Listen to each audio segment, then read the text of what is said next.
Always My Soulmate by Watermelon's Melon Felon. Chapter 14, Two-Toned, Part 1. Katsuki Yuri was born with a full head of hair. The first child in his family, actually. However, what shocked everyone the most was that Yuri's hair was half black and half silver. They would have called it gray, but it shined far too much in the light to be a dull shade of gray. The part was directly down the center of his head. The little boy was absolutely precious. Of course, they learned that the traits he shared with his soulmate went a lot farther than just hair. Most couples shared hair color or eye color. Rarely did couples share more than one eccentricity between them. However, their darling Yuri's left eye went dark by his 8th month out of the womb, and his right eye lightened into a brighter shade of blue. Yuri's unique coloring had brought much attention upon the family, where people wanted to visit to get a good look at the child that would surely find his soulmate much easier. After all, silver and black hair and blue hazel eyes were a large sign. What were the chances that a lot of people on the planet would share the same coloring? Yuri grew up being surrounded by old folks who looked to him as a sort of symbol of hope. He never understood what his special colors had to do with hope, but he let them pinch his cheeks and coo over how adorable he was. He didn't want to be rude. There were always those choice few who did not care all too much. His friend Yuko and her friend and soulmate Takeshi. Though Takashi was a bit mean sometimes, Yuri wasn't sure how to categorize him yet.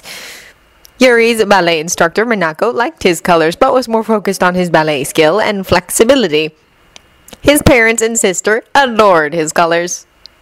"Come skating with us!" Yuko had insisted. Yuko was older than him by about 3 years, but for some reason she did not mind him as a friend, despite the crush she had on her.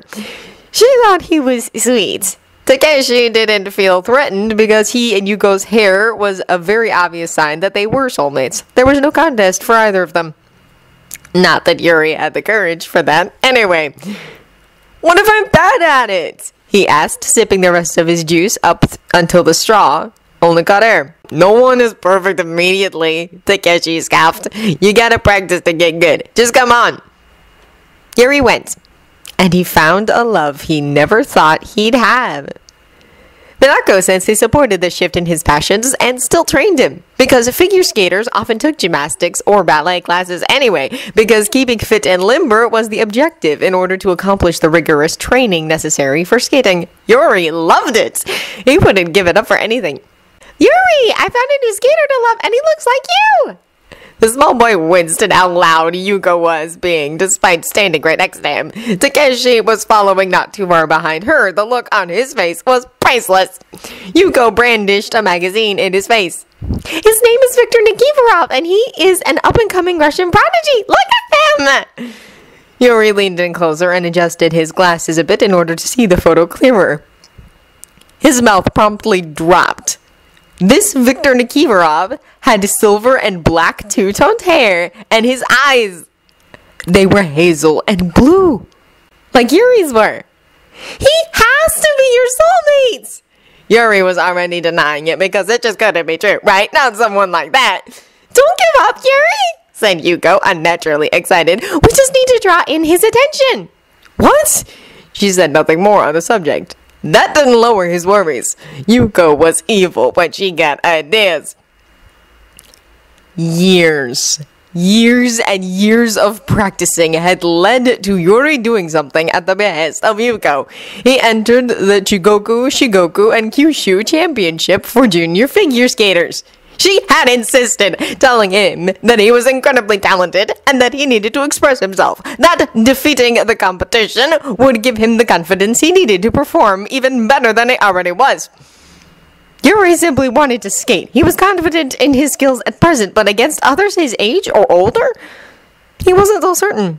"It'll be fine," she assured him. "Your steps and spins are really good, and your footwork is fast too, so you can probably get more in with that."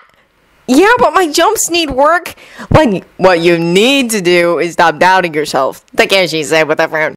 "You're always sitting there worrying about how you'll do instead of just feeling the music. Ever noticed how when you pay attention to the performance and not your worries, you never mess up?" Yes, he had. "Just get lost in the music like you do at Ice Castle, and do Hasetsu proud." Yuri hadn't heard anything so amazing come from Takeshi before, and he couldn't help but hug the older teen. Okay, get off so you can go train. Yuri's parents had hired a coach for him, a coach who was very demanding in Yuri's opinion, but she got along well with Minako-sensei. In fact, Yuri was certain they were soulmates, though they weren't saying anything. If they chose to remain quiet about it, he would do the same, out of respect. However, he now had 2 trainers to hound him and keep him on a tight schedule, refining the skills he was already good at and perfecting his leaps. Yuri was never more proud of his history in ballet than he was when practicing his skating, if only because it gave him an easier time on the ice and he didn't pull any muscles, which was a blessing according to Yuko and Takeshi. Raise your leg higher! Tsubaki-sensei ordered. Your leg must extend above your own hip in order to be considered a legitimate spiral. Yuri nodded and lifted his leg even higher, using the body to judge height without placing any of his weight on it. Slowly, he crouched, struggling to keep his free leg aloft while his other continued to bend into an almost squat. Yuri held the position for 10 seconds and switched legs. That kid is a wonder, he heard Minako-sensei murmur. Does it whine and just does it, though I don't remember teaching him that. Perhaps it's time to challenge it further. It was. Okay, Yuri, you are the youngest competitor here. That means there will be a lot of stress on you, but you will not fail. You will focus on your love of skating and you will demonstrate what some of these other skaters need to see. That life isn't always about perfection and that enjoying what you love is perfectly okay as well. Yuri nodded. Yuri was among 7 male skaters to compete in the competition. Already, he'd gotten comments about his hair and eyes. Some thought it was cool, others thought it was weird. Someone suggested he dye his hair, to which he promptly ignored them from that point onward. His hair was lovely as it was, after all. When his name was called, Yuri reached into the bag and was relieved to find himself going last. It meant that he wouldn't be sitting there worried over whether or not someone was going to get a higher score than he. He would already know everyone else's scores, so he wouldn't have to think about it too much. Of course, the competition was fierce in its own way. 16 through 19-year-olds sending glares at one another, many of them resorting to baby-talking him because he was the only 14-year-old. Not that he really cared all that much. If they were going to doubt his skill because of age alone, then that was on them. Minako-sensei believed in him. Tsubaki-sensei believed in him. His family believed in him. Yuko and Takeshi believed in him. All of Hatsetsu believed in him. He wasn't going to lose. Don't be nervous, Tsubaki-sensei assured him, her dark blue eyes serious. Your short program is fresh and reflects your personality amazingly, spontaneous and full of energy. You will no doubt have this particular part in the bag, so focus on the music only, okay? He nodded. The announcer called his name, and Yuri took a deep breath, feeling those small butterflies scatter instantly. He was ready. He was going to do great. Stepping onto the ice, Yuri bowed his head towards the spectators and took his position at the center of the rink. This rink was much larger than the one at Ice Castle, but Yuri was certain he could work around that. After all, his coach had called him unique. She said that the world of skating could use an example like him, and while he didn't fully understand, he wanted to be the example she thought him to be. Yuri's flexibility proved to be an asset. He was thankful that Minako-sensei insisted on those horrible stretches for the past 10 years. They paid off, especially during spirals and spins.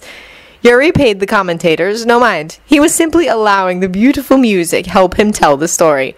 A story of discovering one's own strength. Tsubaki-sensei had said that it was a good program for him. It allowed him to showcase his talents most, while demonstrating his stamina. She'd helped him work out the kinks, and only agreed to give him the jumps in the latter half of the program when he proved that he could do them many times in a row. Yuri had stamina. Spreading his arms out, Yuri's torso bent forward as his left leg swung up from behind, passing out his hip as well as his own head. Yuri's spine was arched forward so that his torso was at a 45-degree angle to his right leg. His left leg was pointing straight up. He could feel his muscles tightening. He held the position for 7 seconds and slowly lowered his leg, aware that he'd done what most male figure skaters struggled with. Spirals weren't required in their programs, and most didn't have the flexibility necessary to pull them off properly. Yuri was different. His ballet instructor was also evil. Yuri didn't slow down from there, twisting around and using the next few steps to gain a good amount of speed. He went for a double axel and landed it. That was followed by a Bellman spin, his left leg almost stretched straight, his back curved as he spun around. Yuri's short program ended with a simple layback and cheeky smile at the judges when he stopped abruptly, legs perfectly straight and arms crossed, as if he'd just been standing the whole time.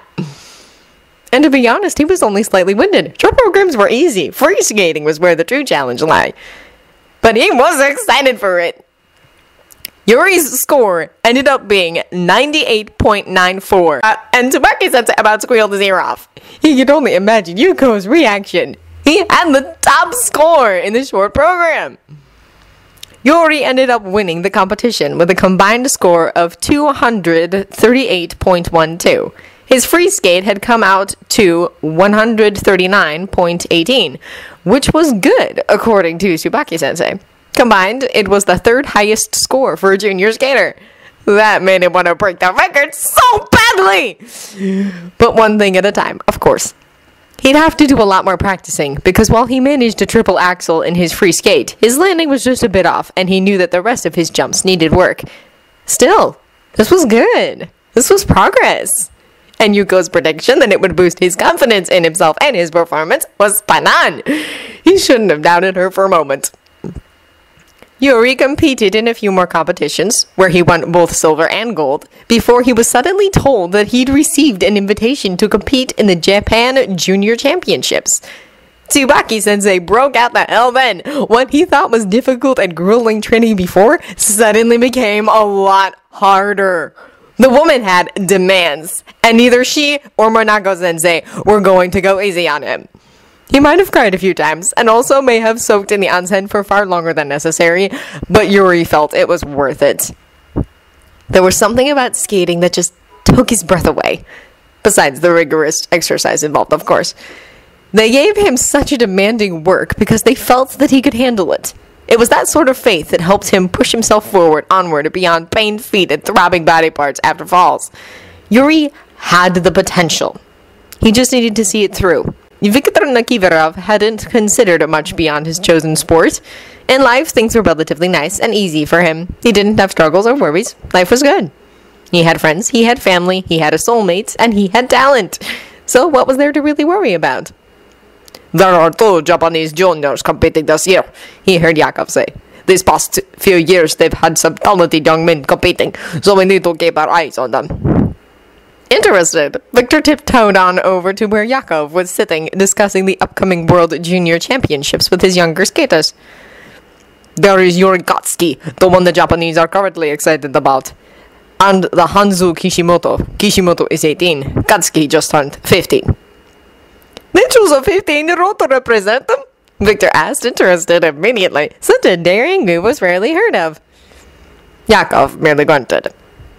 Zlata, a 16-year-old ice dancer, was fiddling with her laptop. She squealed so suddenly that it caused both of us to jump a bit. He looks like Victor!